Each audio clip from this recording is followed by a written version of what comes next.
Today is the 26th of August, 2010. We're at the terrace at Beaverwick in Slingerlands, New York. My name is Wayne Clark. I'm with the New York State Military Museum and Veterans Research Center in Saratoga Springs, New York. Sir, for the record, would you please state your full name and date and place of birth, please?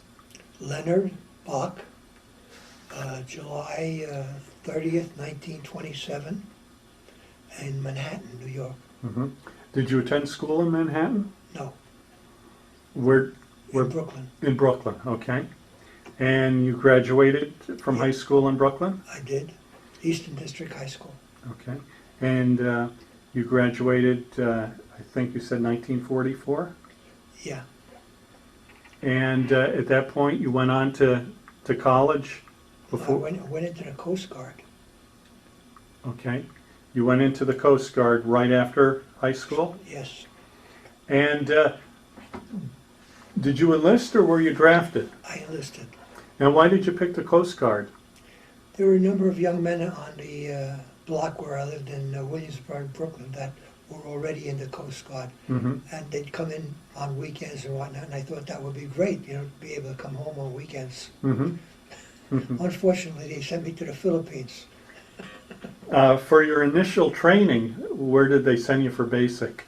It was in Manhattan Beach, Brooklyn. Mm-hmm.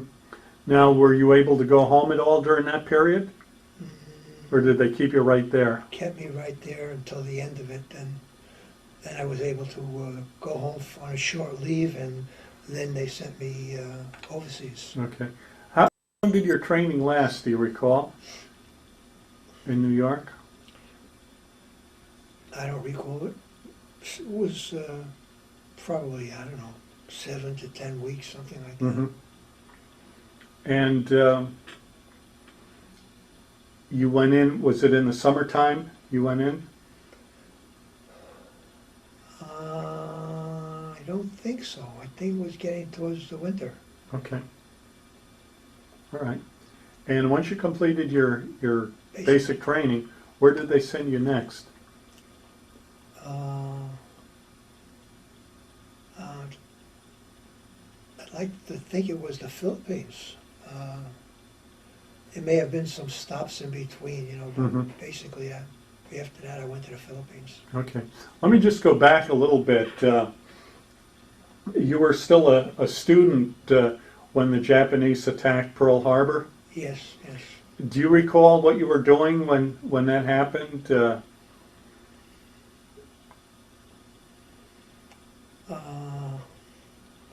I was in high school. Mm-hmm. I know most people say they were either at a movie or at a game or listening to the radio. Yeah. I can't recall. Did your life change after that point? Did you experience shortages of?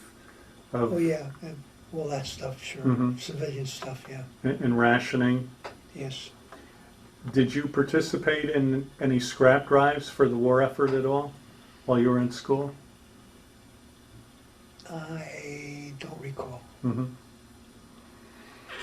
So you went into the Coast Guard, you went through your basic training, and then you were shipped to the Philippines. No, first I was shipped to Connecticut, to the Coast Guard Academy in Connecticut, but not to attend the academy, but to attend the radio school. Oh, you went to radio school. Yeah. And I became a radio technician, yeah. Not an operator, a technician. So you repaired radios? Yeah, and radar. And radar. And how long was that school? It was quite a while. Probably a few months? Yeah. Yeah. Okay. And once you completed that training, then you went to the Philippines?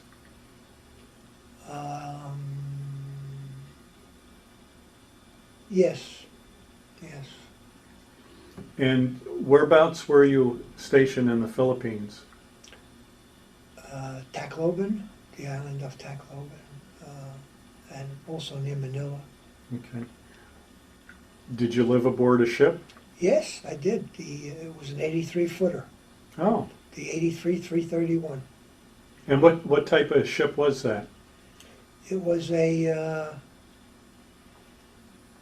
kind of a patrol boat, you know, and we had some machine guns on the ship, Mm-hmm. a 20 millimeter cannon, and depth charges. Uh-huh.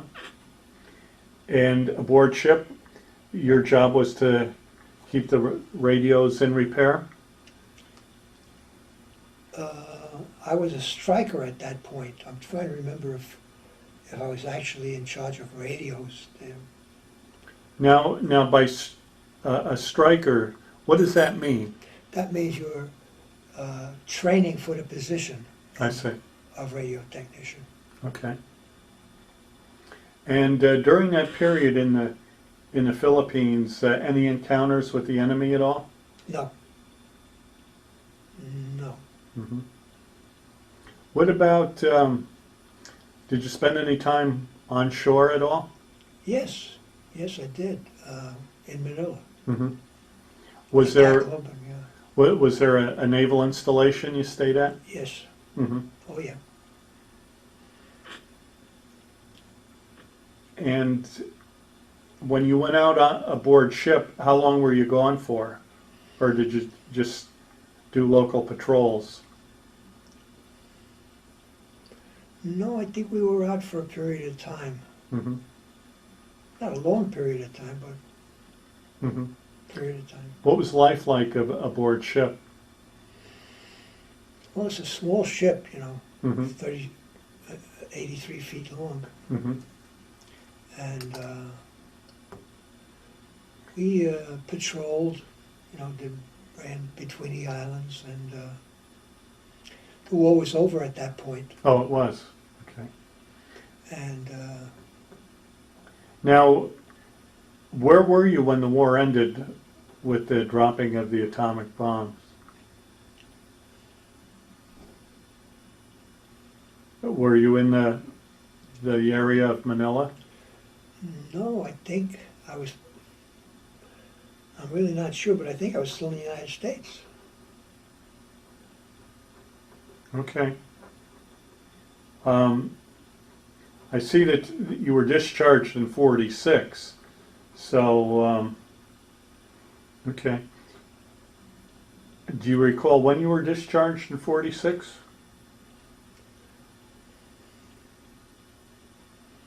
I should have it on a card someplace. I think it was in June. June, all right. And did you? Well, you were in the Philippines during the war, and then you came back to the States. Yeah, well, And then actually, I was in the Philippines just at the end of the war. towards the end of the war.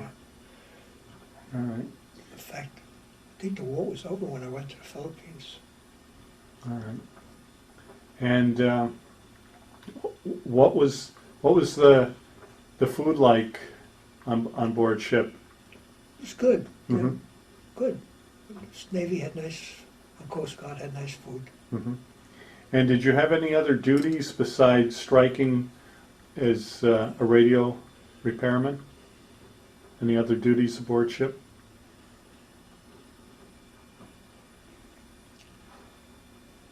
Swabbing down the decks. Uh-huh.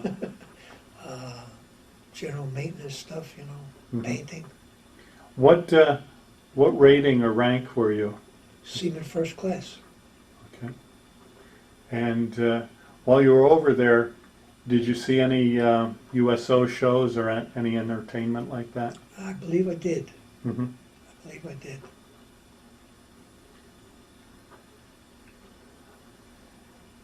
Did you stay in contact with any of the people you were in the service with? You mean after the war? Yeah, after you got out? No. No. What about, did you attend any reunions at all? I don't think so. Okay. And do you know what eventually happened to the ship you were on? The 83 footer? Yeah. I don't know. Okay. And How do you think your time in the service changed or affected your life?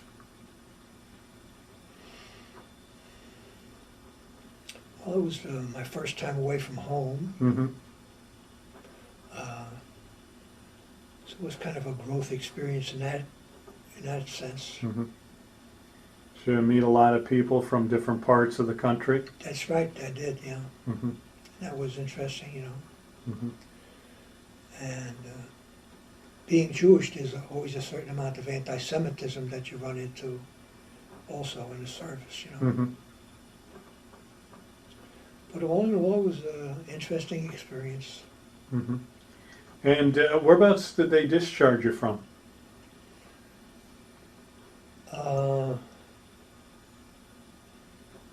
From, I believe it was from Connecticut. Okay. And did you make use of the GI Bill at all? Yes, I did. I went to RCA Institutes in New York City, you know, and studied electronics. Okay. And once you graduated from that program, what did you do? Did you go into the Television repair. television repair? Yeah. And did you do that for your whole working career? No. I did that for a while, and then I went back to school, to college. I got a job with Burndy Corporation, a manufacturer of electrical connectors, and then I was given an engineering position. Oh. And there I designed electrical connectors Mm-hmm. and learned about manufacturing them and so on. And did you do that until you retired? Yeah, And how long ago did you retire? I don't remember. Oh, okay. And did you get married Oh yes, I got married early on. after you got out of the service? Yes, after I got out of the service. Okay. Shortly after I got out of the service. Mm-hmm. Any children or grandchildren? I have 2 daughters and 3 grandsons. Mm-hmm. Okay. And how long have you lived in this area, in the Albany area? I don't recall, but it's been several years. Mm-hmm. Okay. And did you join any veterans organizations at all? I don't believe I did, no. No? No. And you didn't stay in contact with anyone you were in the service? No. No. Okay. Is there anything in regard to your military experience that you want to talk about or touch on? Something maybe we missed? Any of your experiences that you can recall? Any funny incidents or? Well, when I was assigned to the 83-footer, Mm-hmm. I remember one of the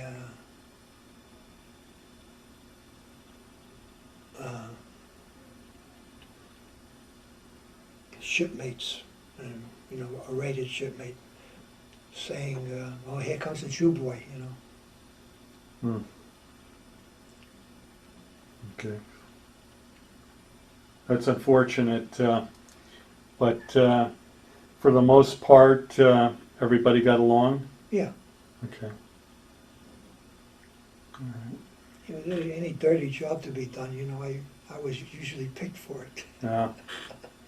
Did you pull a lot of mess duty? Yes, I had some of that. And, Mm-hmm.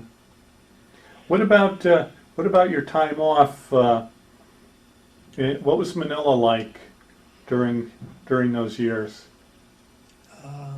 a bustling place, you know. Mm-hmm. Did you get much time off? Yeah, I did get some time off. Mm-hmm. And being young, you know, frisky, we were always looking for women, you know. Uh-huh. Did you visit any other ports of call? Spend any time in like Hawaii or no? No, So you're just around the Philippine Islands. pretty much, yeah. Okay. There may have been some other port of call, but nothing significant, you know. Hmm.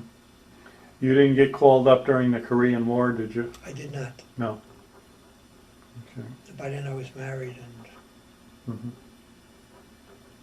Okay. Anything else very that you could think of? fascinating history, huh? Well, that's all right. No, I can't think of anything else much. Okay.